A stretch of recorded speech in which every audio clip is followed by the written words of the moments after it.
So, in case you missed it, the Vote Remain campaign just spent the last 4 days shamelessly exploiting the murder of Joe Cox for votes. The polls were with Vote Leave. The momentum was with Vote Leave. Then a mentally ill nutcase who had been under psychiatric treatment killed a Labour MP. Quite what the deranged actions of one lunatic who liked to scrub himself with Brillo pads had to do with the EU making 60% of our laws, Britain being deluged with migrants, or EU regulations strangling small business, I don't know. But both camps announced that they were immediately suspending their campaigns. Except that the Vote Remain camp didn't suspend their campaign. After Project Fear failed, they turned to Project Grief. They immediately and vociferously went on the offensive, blaming Cox's death on Vote Leave supporters. Vote Remain campaign director Will Straw sent out an email urging supporters to cash in on the new context created by Cox's death to attack Vote Leave for creating, quote,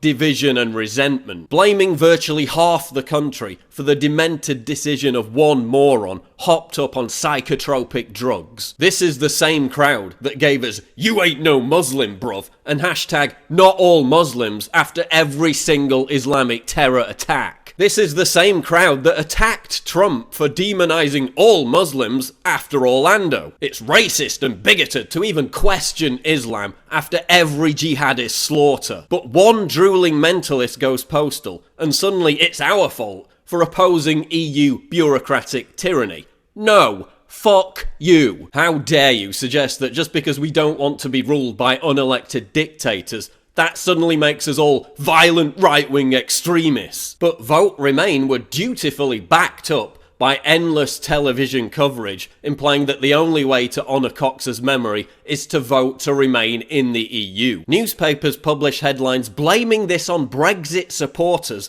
before Cox was even pronounced dead. Angela Merkel warned about radicalisation of language. Angela Merkel lecturing me about radicalisation. This is the same woman who just imported hundreds of thousands of Syrian migrants into Europe, 20% of whom support ISIS. This is the same woman who greases the skids for comedians to be put in prison for making jokes about foreign despots. George Osborne slammed Vote Leave for their, quote, baseless assertions and inflammatory rhetoric. This coming from the same people who threatened World War III and economic Armageddon if we left the EU. The same guy that threatened to punish Brits with tax hikes if we exercised our democratic will. Obama took time out to call Joe Cox's husband.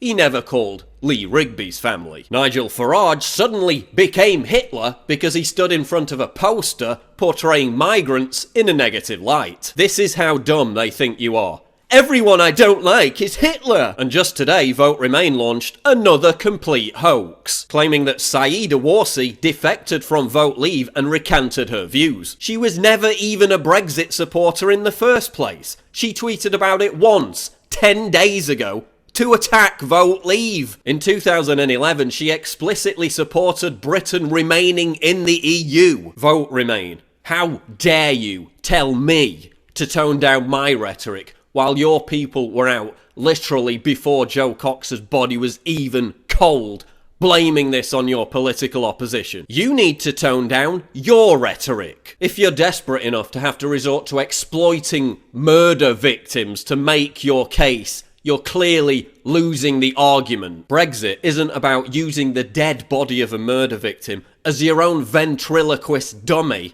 to espouse your political views. Brexit is about immigration, it's about sovereignty, it's about the economy. Brits, you were wise to reject the crass, manipulative tactics of Project Fear, but don't fall for it again. Don't fall for the same people trying to fool you with this sick, distasteful rebrand of the same old bollocks. Reject Project Fear. Reject Project Grief.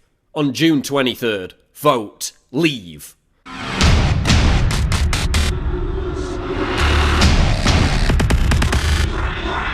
What?